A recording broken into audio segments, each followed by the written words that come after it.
El día de hoy voy a hacer un video súper especial. Vamos a analizar la educación en el Ecuador. Desde el siglo XVI hasta actualmente el siglo XX, la evolución que hemos tenido, las caídas, comparando la educación antigua con la educación actual. Estaremos analizando, como lo dije anteriormente, la educación desde el siglo XVI hasta actualmente lo que es el siglo XX, el siglo XXI. Y empezamos esta pequeña línea de tiempo porque en el año de 1550 se crea el primer colegio de la historia del Ecuador, que es el Colegio San Andrés. Este colegio luego fue cerrado por falta de apoyo de la corona española. Los indígenas estudiaban allí, recibían sus primeras instrucciones, sus primeras letras, pero bueno, siempre por falta de apoyo gubernamental, pues fue cerrado. La educación no quedó allí porque los religiosos querían seguir apoyando y crearon las primeras escuelas de la caridad, pero luego de esto no todos podían estudiar allí y luego vinieron personas particulares que apoyaron no tan solo a estas escuelas de la caridad, sino que también particularmente y brindaron educación privada, esto con pensiones módicas. Cabe destacar que esta educación era para unos cuantos privilegiados, pero siempre han habido las becas y las facilidades para que los demás también pudieran estudiar. La red jesuitas de los colegios del Ecuador es una red de colegios muy antigua. Hay muchos de estos colegios que tienen 100 años, 200 años, pero vamos a conocer que luego la educación ya fue muy formal y la educación de escuelas y universidades comenzó a ser algo muy normal. Y esto sucede con la creación de los 3 primeros colegios. Estos 3 primeros colegios fueron solo para varones, que fue el Colegio San Nicolás, el Colegio San Fernando y el Colegio San Luis. Los jesuitas también aquí daban becas a los más desfavorecidos. En los tiempos del gobierno de Vicente Rocafuerte, en el año de 1835, se abrió el primer colegio para señoritas, que se llamó Nuestra Señora de la Caridad. Entonces vemos que es cierto, la mujer en tiempos antiguos no tenía tantos derechos, pero sin embargo, las señoritas de la sociedad, de las grandes sociedades de la ciudad de Quito y otras ciudades del país donde había mucha aristocracia, ellas sí tenían este poder, vamos a decir, adquisitivo de conocimiento, poder enriquecedor.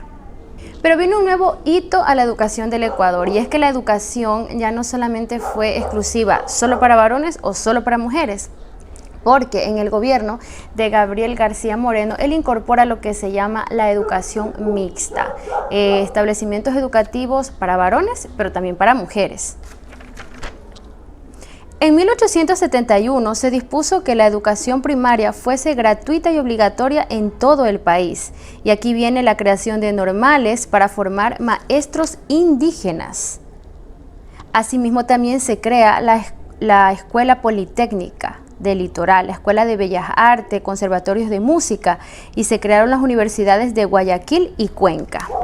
Dato importante, y es que en el siglo XVIII se crea la Universidad Central del Ecuador. Esto fue creado o transformada más bien por Simón Bolívar, porque antes esta universidad se llamaba la Universidad Real. Entonces la Universidad Central del Ecuador data desde el siglo XVIII. Qué interesante dato. De 1883 a 1895, Ecuador fue el país con mayor número de cantidad escolar en toda América Latina. Durante el gobierno de Caamaño se creó el Ministerio de Educación. Muchas personas dirán, ¿pero qué es el Ministerio de Educación? Pues bueno, es y será el ente regulador de la educación, quienes se encargan de proteger los derechos de los estudiantes, de facilitarnos la parte académica, los reglamentos, los lineamientos, en fin, de regular todo aquello que tiene que ver con la educación en el país. Y cabe destacar que no solo la educación fiscal o la educación gratuita, que es proporcionada por el Estado, sino que también la educación particular. Como detalle, la educación universitaria no está regulada por el Ministerio de Educación, porque cada universidad es autónoma en sus leyes y también en sus derechos. Esta línea de tiempo no puede seguir adelante si no nombramos al mejor ecuatoriano de todos los tiempos, y es el expresidente del Ecuador, nacido en Montecristi, Manaví, acá en mi provincia, Eloy Alfaro Delgado. Él vino a imponer o a implantar más bien o a desarrollar el laicismo, donde la educación es gratuita y obligatoria para todos los ecuatorianos acá en nuestro país. Cabe destacar que el laicismo también fue muy importante porque marca un hito, hay un antes y un después en la educación, ya no solo los privilegiados, ya no solo los becados, sino que ya todos podemos gozar de este derecho. En el año de 1928 se fundó la Facultad de Filosofía, Letras y Ciencias de la Educación en la Universidad Central de Quito. La educación iba ganando terreno y también poco a poco lo fue perdiendo por el poco presupuesto del ministerio. Y a partir de 1946, la educación particular fue reconocida hasta ese momento. Pero para que la educación particular sea reconocida se tuvo que tomar un camino muy importante. El Estado siempre garantizaba, velaba y reconocía la educación pública como el hito más importante. Luego los establecimientos particulares también lo tomaron, pero esto toma tiempo. Cabe destacar que de 1946 al año 2023 han habido muchísimos cambios. También algunas han sido cerradas, otras han fracasado, otros han crecido, en fin, ha sido un largo camino. Realizamos esa pequeña línea de tiempo, desde el primer colegio en el Ecuador en el año de 1550, ya sabemos lo que pasa actualmente, pero aquí hay como un pequeño espacio que no hemos tocado. ¿Qué pasa con la educación del Ecuador entre los años 1960, 70, 80 y los 90 y quizás 2000? Pues te lo cuento. Era normal que la educación en el Ecuador fuera totalmente monótona, es decir, el docente siempre en el aula encargado de impartir el conocimiento, de ente activo, y el estudiante oyente, de ente pasivo, sin tener la posibilidad de realizar un análisis crítico, sin tener la posibilidad de hablar. El padre de familia solamente se disponía a escuchar y a ceder lo que el maestro decía, a recibir las calificaciones. Pero bien, el Ecuador, a pesar de aquello, ha tenido en este lapso de tiempo que te digo, desde los años 1950 hasta el año 2010, muchísimos problemas, porque fuimos una de las educaciones, o quizás la educación más baja de América del Sur. Han habido entes importantes para que esto ocurra. Entre ellos tenemos déficit de aprendizaje en los estudiantes, bajos resultados en las pruebas y en las asignaturas, que otros países a nivel internacional, valga la redundancia, lo hacen. También el trabajo infantil que se hacía en ese momento impedía que los estudiantes pudieran acceder a la educación. Y también las infraestructuras en mal estado. Pero sí rescatamos algo positivo de aquello. A pesar de que no estoy de acuerdo que el estudiante haya sido pasivo y el docente el activo, y que muchas veces se recurría a la violencia, porque yo estuve estudiando en la escuela antigua, en la educación donde simplemente el docente hasta castigaba y golpeaba físicamente y maltrataba verbal y psicológicamente al estudiante. Pero hubo algo positivo en medio de todo aquello y era la responsabilidad. Recuerdo que en ese tiempo los estudiantes éramos mucho más responsables porque se nos exigía al máximo y por ende nosotros dábamos todo en una calificación. Recuerdo que también las pruebas en aquel momento eran bastante memoristas, teóricas. No habían pruebas objetivas, sino que estas pruebas eran de resolver o más bien de responder párrafos completos, conceptualización, muy memorística. Pero lo positivo que sí destaco era, como lo repito, esa entrega del estudiante, donde el padre de familia estaba de acuerdo con que su hijo estudiara, donde no habían exámenes de gracia, exámenes remediales, quizás un supletorio, pero el padre de familia iba a conversar con el maestro y eso era todo. En aquel momento todavía no estaba ligado el Código de la Niñez y la Adolescencia y todavía la LOEY no hacía su máximo esplendor y su aparición.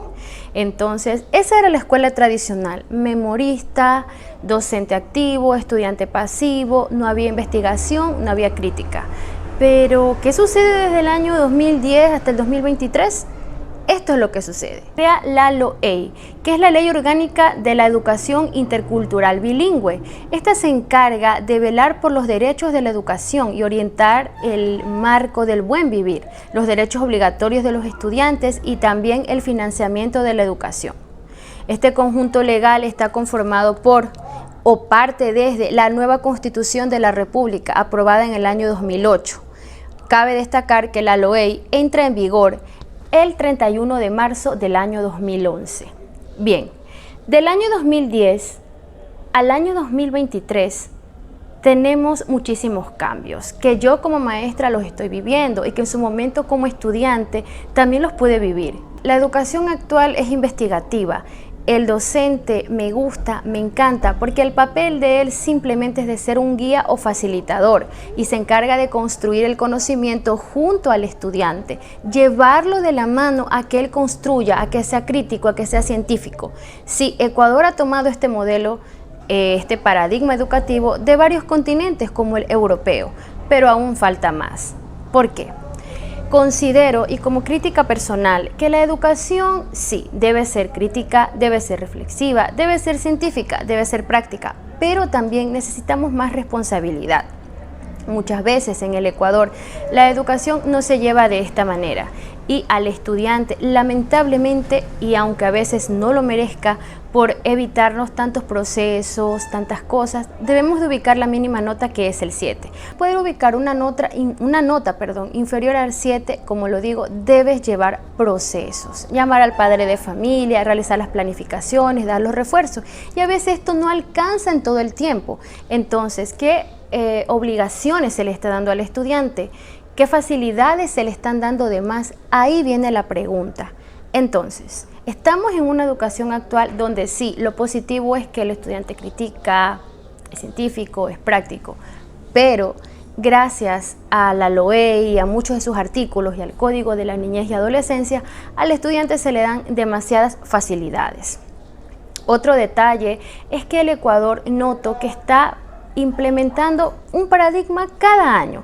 Cada año se implementa algo nuevo, cada año se encarga alguien de inventar algo nuevo y se cambian las cosas. Es decir, estamos con acierto y con error, pero no llevamos un modelo analizado e implantado que lo vamos a tener cierto tiempo, sino que este año no me gusta esto, lo cambio, luego acierto, luego no me fue bien. No hay ese orden, no lo existe. Entonces considero como opinión personal que falta eso. ¿Estamos bien? Sí, pero falta eso, responsabilidad al estudiante, ser un poco menos flexible con ellos, exigirles más, llevarlos a la excelencia, a no conformar con el 7, a que ellos no tengan tanto poder, o los padres de familia quizás no tengan tanto poder en ir a reclamar una nota y atacar al docente, no, sino que más bien todos colaborar, llevar a la excelencia, como lo digo, a ese estudiante. Eso es lo que nos falta.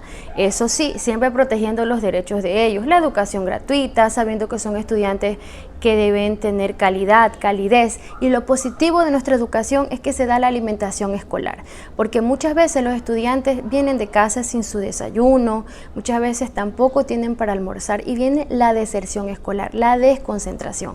Puntos positivos, pero como digo, lo que nos falta, pienso y personalmente como maestra, es dar más responsabilidad al estudiante, llevarlo a la excelencia y que el padre de familia no ataque a los maestros, no se valga de los diferentes distritos, sino que se haga un poco como antes, se tome eso, lo positivo, lo bueno, la excelencia. Como nos damos cuenta, la educación en el Ecuador en todos estos años, y haciendo un análisis, ha tenido poco apoyo por falta de las autoridades gubernamentales. Aparte de aquello, se han implementado muchos cambios, que algunos de ellos no han sido positivos. No hay alguien que lo regule, se juega al acierto y al error, y se están dando demasiados derechos y oportunidades a los estudiantes. Esto hace que la excelencia no llegue, esto hace que el maestro se desmotive en clase, y esto hace que muchas veces, como la educación no es buena, luego salimos a la calle y encontramos una sociedad llena de violencia, de delincuencia, porque ese es el resultado si no hay una buena educación. La educación también debe someterse a valores, no solamente se enseña lo científico, sino también en lo humano. Pero dime, ¿qué piensas tú? ¿Qué rescatas de la educación antigua? ¿Qué rescatas de la educación actual? ¿Qué te gustaría que se tome de una y de la otra? ¿O crees que estos modelos están obsoletos y crees que deberíamos regirnos a educaciones como en Asia, donde se enseñan los valores a los estudiantes? ¿O quizás la educación de Europa, que se basa 100% en lo científico y han funcionado? En países como México, investigo y tengo personas que están allá estudiando, se lleva mucho a la investigación y a la reflexión y no se le da tanta oportunidad al estudiante, solo una la que tiene que dar, y el que no aprueba, no aprueba. ¿Qué piensas tú? Tú como estudiante, tú como padre de familia, tú como docente, déjalo aquí en los comentarios y te leo. Y esto fue todo el video por el día de hoy, espero te haya gustado. Hemos hecho una linda línea de tiempo acerca de la educación, pero recuerda, nadie es dueño de la verdad ni yo tengo la última palabra, así que te espero en el próximo video. Te mando un beso súper que grande, un corazón gigante y nos vemos en otra ocasión. Chao, chao.